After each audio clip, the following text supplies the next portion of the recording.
121 million is the current number of COVID-19 cases globally, with over 2.5 million deaths worldwide and over 550,000 deaths in the United States alone.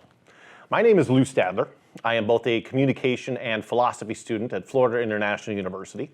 19 people that I have personally known have become ill with moderate to severe COVID-19 disease symptoms. Another 5 people within my direct contacts have died from it, so I pay a lot of attention to COVID-19. The World Health Organization, or the WHO for short, is generally revered as the global leader for communicating information about pandemics. News media outlets all over the world report WHO findings to the general public. Now, the WHO does a ton of good for humanity in general, especially in impoverished nations that are in desperate need of both guidance and resources. But it should not go unnoticed that the WHO created an absolute mess early on in this pandemic through their various contradictory communications that neglected the need for mask wearing by the general public.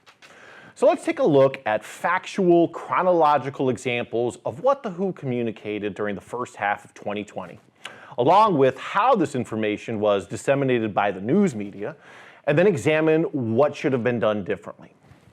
Let's begin with the timeline verified by Aaron Schumacher of ABC News on how things came to be. So as of today, scientific tracing has found that the SARS-CoV-2 coronavirus, which causes COVID-19 disease, surfaced in the Wuhan city of China in December of 2019. On December 31st of 2019, the WHO reports that dozens of people in Wuhan were being treated for severe pneumonia from an unknown source. 2 weeks later, on January 11th of last year, China reported the first death directly attributed to the new virus. And then 10 days after that, the first confirmed case of this new coronavirus surfaces in the United States from a man in his 30s that had traveled to Wuhan. 9 days later, on January 30th, the WHO declares a global public health emergency. So in this real timeline, to recap, in less than 60 days, the WHO has reported on a new transmissible coronavirus that has already caused death and apparently has shown itself to be serious enough for scientists to warrant that the WHO declares a global public health emergency. It appears that the WHO is taking this new coronavirus extremely seriously and is doing their best to warn the entire globe at once. Now, here's where we begin to have pandemic protection problems in the United States. On February 28th, former President Donald Trump in a press conference refers to this new coronavirus as the Democrats' new hoax. Trump says that so far we have lost nobody to the coronavirus, and he blames the media for creating panic. The WHO has declared this new coronavirus as a global emergency, so clearly they are stressing the importance for the entire world to adequately prepare itself for protection against this virus. 10 days after Trump's statement on March 11th, the WHO officially declared COVID-19 a global pandemic. In the following video released by the WHO, Dr. April Baller said this about the general public not having to wear masks. If you do not have any respiratory symptoms such as fever, cough, or runny nose, you do not need to wear a medical mask like this one. Mask alone can give you a false feeling of protection and can even be a source of infection when not used correctly. Masks should only be used by healthcare workers, caretakers, or by people who are sick with symptoms of fever and cough. 2 weeks later, on March 30th at a WHO media briefing, after WHO officials having expressed the extreme importance of masks being made available to healthcare workers, Dr. Maria Van Kerkhove said the following. Thanks. No, only to reinforce what Mike has said, that our recommendations are for, in the community, we don't recommend the use of wearing masks unless you yourself are sick, and as a measure to prevent onward spread from you if you are ill. The masks that we recommend are for people who are at home and who are sick, and for those individuals who are caring for those people who are home that are sick. So now, anyone not showing symptoms of COVID-19, the disease, but who could still carry the virus asymptomatically and get others sick, has not been recommended to wear a mask in public by the World Health Organization. The very next day after this press conference, CNN reports that the WHO stands by their recommendation to not wear masks if you are not sick or not caring for someone who is sick. That very same week, the Center for Disease Control releases the opposite and new federal guidelines indicating that asymptomatic carriers can indeed infect others, and they recommend face coverings for everyone. So now we have conflicting reports between the WHO and the CDC. As reported by Suzanne Rowan Kelleher in her article in Forbes, Trump immediately says that he has no intention of following the guidelines and stresses that these are only recommendations by the CDC, but not requirements. It's now April 3rd. Over 63,000 deaths and over 1.1 million cases have been reported worldwide from a transmissible flu-like coronavirus. For those who are familiar with how coronavirus is spread through the air, via droplets and aerosol particles, it makes perfect sense to get a mask as soon as possible and wear it virtually everywhere in public. But for anyone who was not aware of how coronavirus is generally spread, or was not aware that they were asymptomatically carrying the SARS-CoV-2 virus because they were not displaying COVID-19 disease symptoms, or simply just did not want to wear a mask, they now have both the WHO and Trump to use as reasons to not have to wear a mask. This confusion resumes the very following week, in which the WHO releases a 6-page set of guidelines stating again that there is no evidence that wearing a mask by a healthy person in a community setting can prevent infection with respiratory viruses, including COVID-19. Fast forward to 2 months later. The world has been on lockdown for 3 months, and on May 28th, Fox News decides to report a story by Louis Cassiano with the title, "Healthy People Should Wear Masks Only When Taking Care of Coronavirus Patients," in which the article is completely centered around Dr. April Baller's message from over 2 months prior. At this point, it has been 6 months since this new coronavirus has been spreading rampantly, and the WHO has still not publicly communicated their endorsement of mask wearing by everyone. The following day after the Fox article, ABC News runs another report by Schumacher on how the CDC and the WHO offer conflicting advice on masks. In this article, Schumacher interviews Dr. William Schnaffer, medical director of the National Foundation for Infectious Diseases, in which Schnaffer explains that it was much easier to find a mask in the United States than it was in other countries, and that perhaps the reason that the WHO had not yet officially recommended mask wearing for everyone was because the WHO didn't want their reputation to be hurt in countries where it was not as easy to find masks.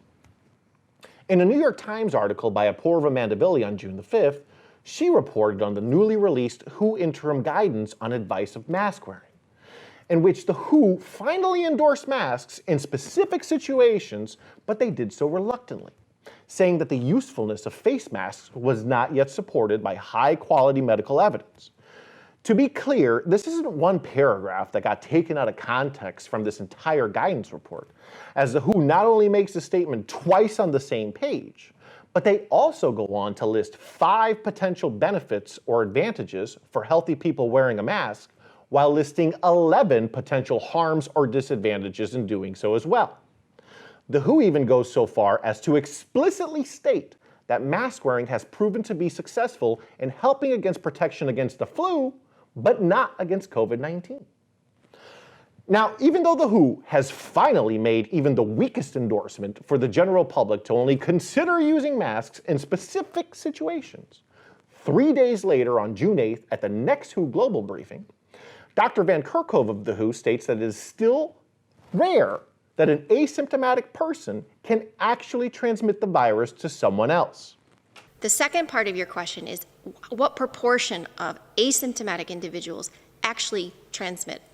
So the way that we look at that is we look at these individuals need to be followed carefully over the course of when they're detected and looking at secondary transmission. We have a number of reports from countries who are doing very detailed contact tracing. They're following asymptomatic cases, they're following contacts, and they're not finding secondary transmission onward. It's very rare. Okay, maybe this is being taken out of context.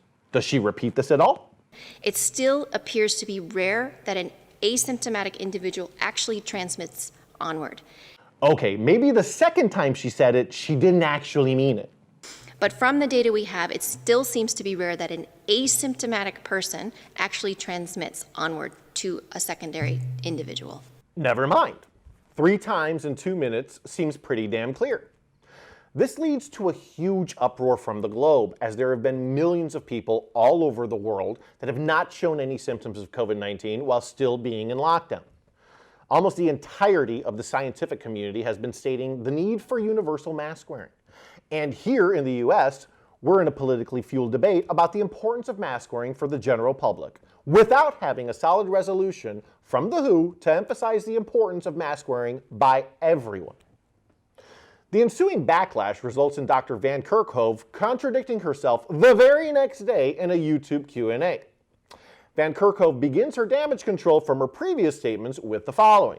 And so what I was referring to yesterday in the press conference were a very few studies, some 2 or 3 studies. So to begin, she was referring to 2 or 3 extremely specific studies at the global press conference the day before.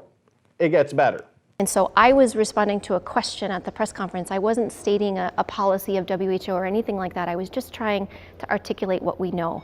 Okay, so if Dr. Van Kerkhove is not representing the WHO, what the fuck was she doing the day before answering questions at a WHO global press conference hosted by the WHO Director General with the WHO logo in the background?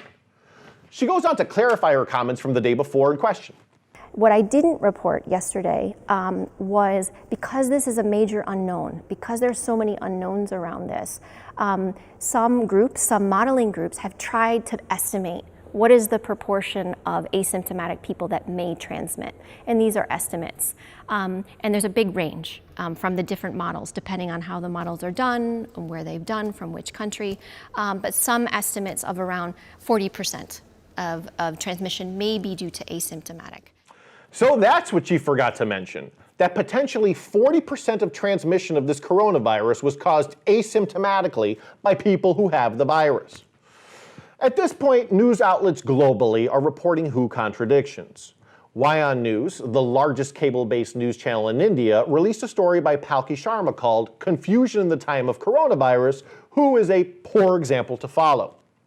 Sharma points out that the WHO is flip-flopping again on retracting extremely important statements, and that the WHO finally communicated some sort of greater recommendation for masks by the general public only after 7 million cases had already been reported. So what could the WHO have done differently? Now, even though they were legitimately concerned for masks not being available to health workers, there were plenty of scientists communicating to the WHO that this coronavirus had airborne tendencies that could be spread through both droplets and aerosol particles, tendencies that could help to be prevented through wearing masks. The WHO's lack of communicating a need for universal mask wearing from the very beginning, coupled by their contradictory statements, inadvertently became one of the primary crutches in polarizing the American people by those who were rhetorically politicizing this pandemic from the beginning. Not to mention also fueling organizational media wars on what was factual about mask wearing and what was not. So this critique is not about Dr. April Baller or Dr. Van Kerkhove or Dr. Mike Ryan or any doctor that represented the WHO. Maybe those doctors purely just didn't want to wear a mask themselves, and that was the bias in their reasoning. This is a critique of WHO Director General Dr. Tedros Ghebreyesus, the Director General of the WHO since 2017. To start, perhaps Dr. Tedros could have reviewed potential questions and answers with the doctors that were chosen to represent the WHO in these global briefings before hosting these conferences, just to make sure that everyone was on the same page.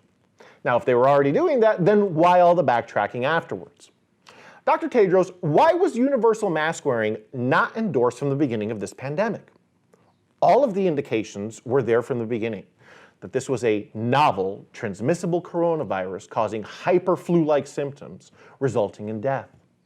Was it because of political pressure from certain countries that didn't want to hear about having to wear a mask? Was Trump threatening to leave the WHO if he didn't get his way? Because he ended up doing so anyway. Ultimately, if the reason behind Dr. Tedros' lack of urgency to communicate global mask usage was for fear of there not being enough masks for healthcare workers, it is not the fault of the general public that there was a shortage of masks.